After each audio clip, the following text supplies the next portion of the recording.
Сәлем достар баршаңызға. Мен бүгін балаларымның демалысында балаларыма дәл осындай өте дәмді әрі жұмсақ болып шығатын печенье дайындаған болатынмын. Бұл печеньенің құрамына бөлме температурасындағы ерітілген сары май және қант.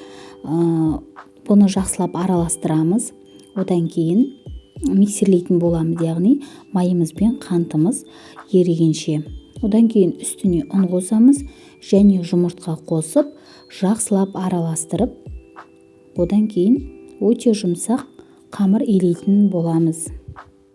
Яғни осы кезде ұндарыңыз аз болса, үстіне аздап ұн қосып отырып,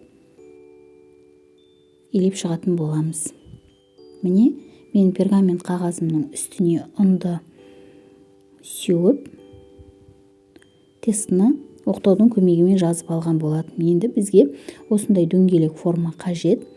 Осылай печеньені осылай форма арқылы дөңгелектеп аламыз. Және де бұл печеньенің ортасында мен осындай арнайы формамен ортасын бөлген болатынмын. Міне, біздің печеньелер дайын болып қалды. Оның үстіне жұмыртқаның ағын жағып шықтым. Одан кейін ұнтақталған жаңғақ, яғни жаңғақ ұнтағын осылай үстіне орналастырып шыққан болатынмын. Көріп тұрғандарыңыздай.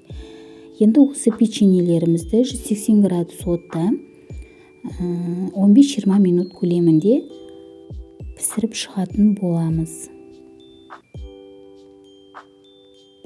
Не достар, көріп тұрғандарыңыздай біздің жұмсақ, өте дәмді печеньеміз дайын болды. Балаларыңызға сіз де жасап беріңіз.